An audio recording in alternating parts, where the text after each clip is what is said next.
suis obligé de les garder?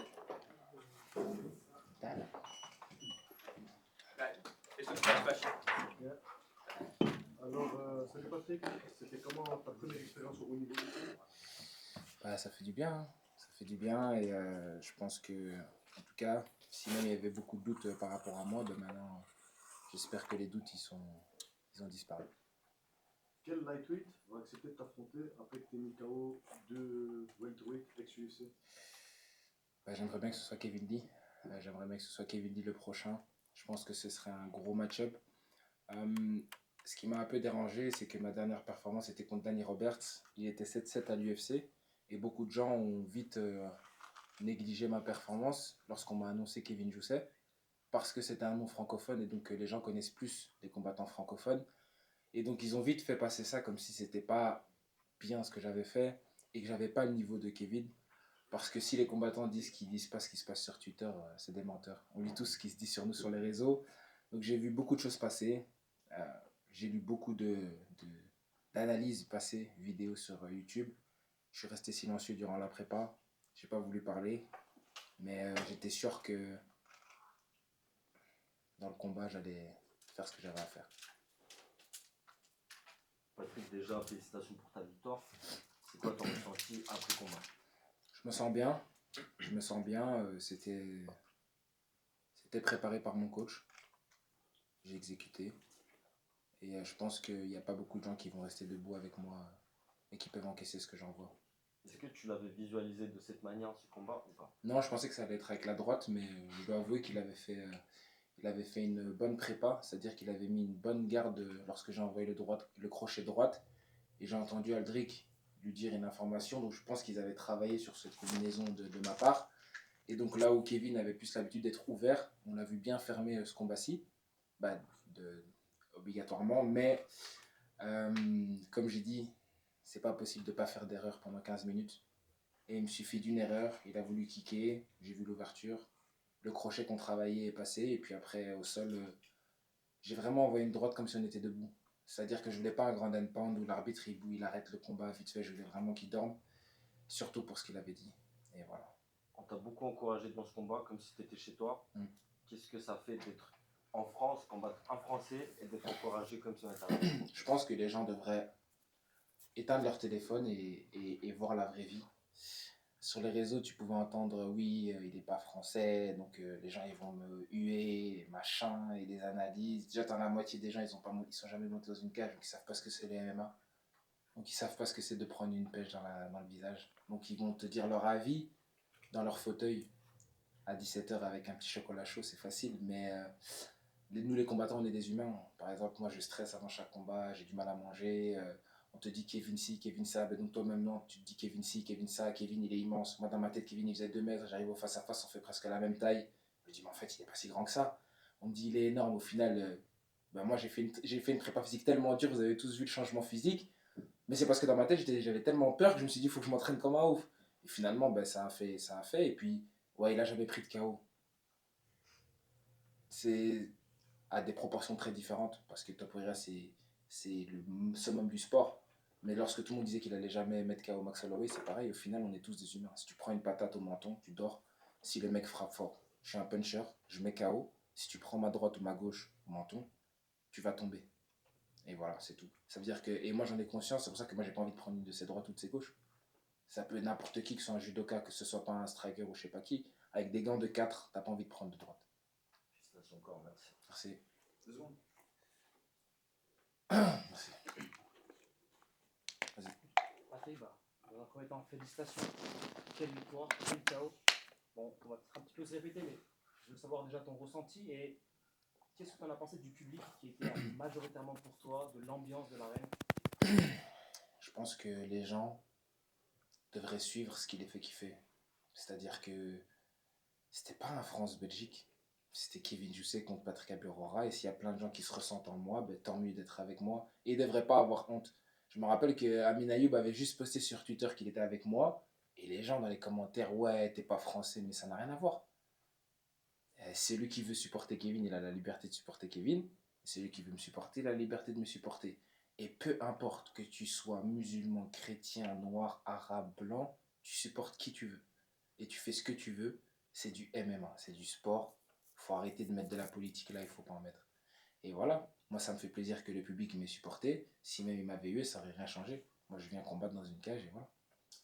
Est-ce que, avant le combat, il y avait quand même une certaine pression à l'idée de combattre Kevin Doucet? Parce que bon, on a quand même eu tendance à dire attention, Kevin Doucet, ex-combattant de l'UFC, il a quand même de belles victoires dans l'organisation. Est-ce que tout cet engouement autour de Kevin Doucet t'a mis la pression ou tu étais juste concentré et tu savais ce que tu allais faire? À ton avis? Je pense que tu étais concentré, mais est-ce qu'il y a quand même une certaine pression Mais à ton avis, c'est la question que je te pose. Moi, personnellement, je pense que oui. Voilà, t'as la réponse. Et dernière question, alors dans la cage, tu as call-out Kevin Lee, ensuite tu as call-out Ousmane Nurmagomedov. Non, c'est pas ça qui s'est passé. En fait, je pense que les gens n'ont pas compris Ouais, parce que j'avais j'avais dit en anglais, en fait, j'aurais dû le dire en français. Ce que je voudrais faire, c'est aller à Dubaï voir la grandeur de mes yeux. Ce qui se fait de mieux dans ma catégorie, c'est Ousmane Nurmagomedov. J'ai envie de le voir combattre devant mes yeux parce que je suis un fan du MMA et j'ai envie de voir ce que c'est de quelqu'un de super super fort. J'ai pas le niveau pour affronter Ousmane Nurmagomedov. Je ne l'ai pas call-out. Donc si la sueur, ils peuvent modifier le post sur Insta s'il vous plaît.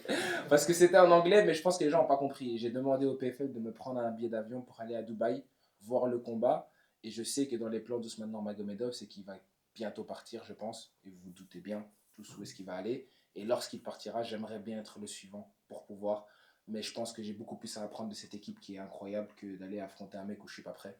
Et imaginez un peu si j'apprends quelque chose de leur style et que je développe une lutte vraiment pas mal, en plus de ce que j'ai dans les mains, je pense que je serai très très prêt pour la suite de ma carrière. Merci à toi. Ouais, je vous en prie. Tout à l'heure, justement, tu parlais des analyses, des vidéos sur YouTube ou sur Twitter ou peu importe. Moi, la dernière fois que j'ai analysé ce combat avec un ami à moi, honnêtement, je trouvais que stylistiquement, c'était un combat un peu difficile pour toi. Mais j'ai dit à mon ami, mais en fait, avec Patrick, pour moi, il a ce facteur X, il a ce truc où, au moment où il doit briller, il doit briller. Enfin, moi, j'appelle ça le facteur X. Est-ce que pour toi, ça existe, ça, le facteur X en MMA ou c'est que du travail? Personnellement, j'ai pas été un talentueux. Tu vois, MMA Time, tu me suis depuis l'amateur. Donc voilà, tu as vu ma carrière amateur, il y a mes fights sur YouTube. On peut voir que j'avais pas quelque chose de spécial en amateur lorsque je combattais. J'avais pas d'aptitude ou de trucs extraordinaires. Je mettais pas des KO ou une lutte. J'ai pas un background de combattant. Je pense que ça a été beaucoup de travail dur. Et par le travail dur, tu peux devenir talentueux et développer quelque chose d'inné. J'ai développé un punch qui est inné. Et j'étais persuadé que si je le touchais, j'allais être le premier à pouvoir le mettre KO. Par rapport au style, oui, j'ai entendu beaucoup de gens dire que voilà, avec ce judoka, etc. Je pense que les gens n'ont pas vu mes combats aux IMAF. Et les gens minimisent le niveau qu'est les championnats du monde amateurs de MMA aux IMAF. Les noms qui sont là-bas sont des noms que vous retrouverez à l'UFC, au Bellator à l'époque, au PFL, dans les plus grosses organisations. Je pense qu'il n'y a personne en francophonie amateur qui a affronté les noms que j'ai affrontés parce que c'est des gens qui viennent du Daghestan, du Ouzbékistan, du Tadjikistan, du Kazakhstan. J'ai affronté ce sparring partner directement de Shafkat. J'avais le cousin direct de Nurmagomedov, il y avait l'oncle de Habib qui était là pour coacher les gars. Tu vois, des gars, ils font l'équipe du Bahreïn, mais c'est que des Dagestanais de Machakala. Donc en fait, il faut se rendre compte que le niveau qu'on a là-bas de lutteurs, c'est des mecs qui ont peut-être 300 combats d'MMA. Et c'est pas répertorié. Il n'y a rien que tu vas retrouver là-bas sur Tapologie. Donc voilà, tu affrontes vraiment les meilleurs au monde. Et ce niveau-là, maintenant, on le retrouve en professionnel où quand vous regardez, vous tapez un peu les noms de ceux qui ont fait des médailles ou champions du monde. Regardez, ils sont combien en pro et vous allez comprendre. Et je sais qu'il y a French MMA qui a suivi lorsque c'était les championnats du monde IMAF. Et pour le peu, et je dis bien le peu de médias, que ce soit French MMA, MMA Time, etc., qui suivent les IMAF, ils savent de quoi je parle. Et quand tu es champion du monde là-bas, croyez-moi, t'en as vu vraiment des belles et des pas mûres, comme on dit. Deux questions. French MMA, du coup. Moi, justement, je te suis depuis l'amateur. Et là, du coup, on est 2 ans après ton début pro. Est-ce qu'au moment où tu allais faire ton début pro, tu t'es dit, dans 2 ans, je suis déjà l'un des plus gros noms du PFL, je suis déjà à 8-0, que des KO au premier round? Est-ce que c'était un peu un rêve? Est-ce que tu y croyais vraiment, ce moment? En vrai, pour être honnête, ça fait que 1 an et 11 mois. Je suis passé pro le 13 janvier ou 14 janvier. C'était quand mon premier combat pro? 14 janvier. On est ici le 13 décembre. Je suis 8-0. Avec les noms qu'il y a. Et est-ce que j'aurais pu l'imaginer? Non. Par contre, c'était le plan de mon coach. Donc, encore une fois, trouvez-vous un coach comme Tarek de la Team Sendo. Très, très dur. Très, très dur. Mais je pense que la dureté qu'il m'a inculquée, c'est une discipline psychologique qui est de faire. Il y a beaucoup de gens qui me disaient que Kevin, il est très dur mentalement. Je pense que quelqu'un qui perd 4 fois et qui revient, qui a commencé avec des défaites, qu'il a jamais le morceau et qui revient pour finalement gagner. Et après, il commence à éteindre tout le monde et qui accepte n'importe qui. Il y a qui comme prospect que vous connaissez la francophone qui prend des fights comme j'ai pris? Il n'y a personne qui a pris les risques que j'ai pris à mon âge avec la hype que j'ai. Et je le fais et je viens pour éteindre. Donc, merci à tous pour le soutien. Mais gardez en tête que dans la tête, je suis très dur. Bonsoir, félicitations pour ton combat et ton KO. Je vais revenir sur un point, donc c'était à la fin du combat quand tu as pris le micro, on parlait du fait que toute la Fight Week, il t'a manqué de respect, il t'a pas assez respecté, je dirais. Et toi, tu parlais sur le fait d'être humble et de rester humble. Pour ça que toi, tu es un combattant qui est vrai, tu dis ce que tu penses simplement. Donc toi, c'est quoi le message que tu aurais, peut-être pas forcément à Kevin, mais en général à ceux qui veulent, peut-être pas jouer un rôle, mais ceux qui veulent se montrer et pas être humble finalement? Non, je pense que dans les MMA, il faut être toi-même. Si tu es quelqu'un d'arrogant et que ça te va bien, bah, reste arrogant et que ça te va bien. Tu vas pas demander à Conor McGregor d'avoir le même style de parole qu'un autre combattant. Il fait du Conor McGregor parce que c'est Conor McGregor. Cédric Doumbé fait du Cédric Doumbé. Tel fait du tel. Mais ne t'invente pas une vie ou ne réduis pas quelqu'un. Lorsque je dis qu'il faut me respecter à ma juste valeur, c'est que je pense que ça faisait 2 combats où j'ai pas été respecté à ma juste valeur en tant que combattant pro et que la seule chose à laquelle on me résumait, c'est Patrick, c'est de la hype sur le réseau. Et ça a commencé à bien me dire et j'ai dit, bah tu sais quoi, vas-y mec Kevin, je suis hype sur les réseaux, Kevin, vas-y prends Kevin, on va voir. Patrick c'est que les réseaux sociaux, il prend des plombiers ou je sais pas quoi. J'ai hâte d'ouvrir Twitter et voir que j'ai pris un plombier avec Kevin. J'ai hâte de lire ça parce que c'est ce qui va être dit. Danny Roberts avant le combat, c'était les gens, les analystes, c'était que au final ça va être un trop gros test pour Patrick. Je l'ai mis KO, bah, au final il était sur des défaites.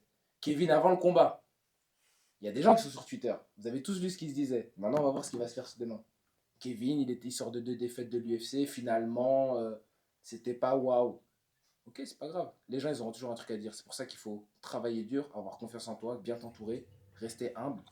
Si tu es quelqu'un avec la personnalité où tu n'as pas besoin de trop en faire, n'en fais pas trop. Si toi, tu es quelqu'un où ça te va bien, que ça te met en confiance, fais-le. Moi, je suis quelqu'un qui met KO. J'estime que j'ai pas besoin de parler trop après en dehors de la cage. Les gens et mes performances parlent pour elles-mêmes. Voilà. Last question in English, please. Ah, mais il y avait lui aussi. Les deux à l'aise. Ok. Ouais, je vais faire les deux. Comme ça, Patrick, vraiment pour ton KO, franchement, moi je t'ai vu avec Bilal, Chiquito, à l'époque où tu es venu, t'étais tout jeune. on va fumer. Et on parlait beaucoup de ton humilité. Moi je trouve que tu es un combattant très humble. Et c'est bien que tu puisses mettre les choses dans leur contexte. Comment tu as fait pour arriver à ce niveau de boxe anglaise? Là, tu as mis KO avec ta boxe anglaise, l'importance de la boxe anglaise. Et c'est quand on te revoit chez nous à Nanterre avec Bilal. Franchement, j'ai pas envie de me faire fumer une partie 2 par Bilal. Je sais qu'il a gagné sa ceinture là il y a pas longtemps et grandes félicitations à lui.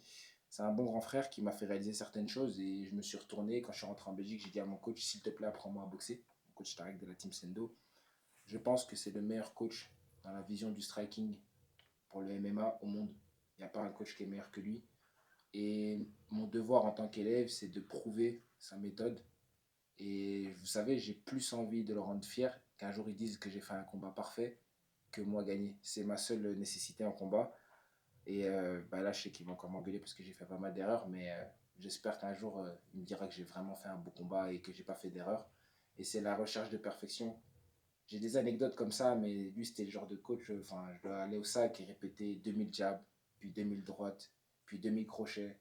Et je m'en suis blessé même, à tellement je m'entraînais avec lui, tellement c'était dur. Mais maintenant, je le remercie parce que je comprends pourquoi on doit être aussi dur. Ce sport, il est dur. Je souhaite déjà un bon rétablissement à Kevin, mais il ne faut pas oublier qu'on fait un sport très dur et que des fois, on peut ressortir en mauvaise santé. Du coup, je sais qu'il me prépare aussi durement pour que je sois prêt pour la suite. Yes. Congratulations, Patrick. Thank you very much.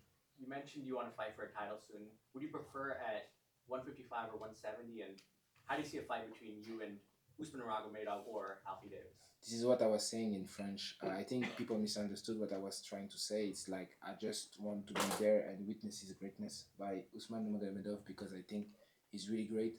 Actually, I didn't think I have the level to fight him. He's way more above me, and also I do really believe that I have much more to learn from their team than fighting against them, and I really don't want to fight them.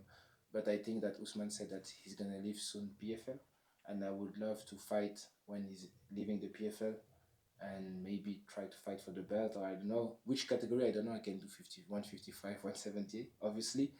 But my goal is going to Dubai, and I hope PFL is gonna make the connection between me and their team, the Nurmagomedov team, because I really want to train with them, and I believe that with my style and their style, I can create the best fighter in the world. Thank you very much. Merci les médias. Yes.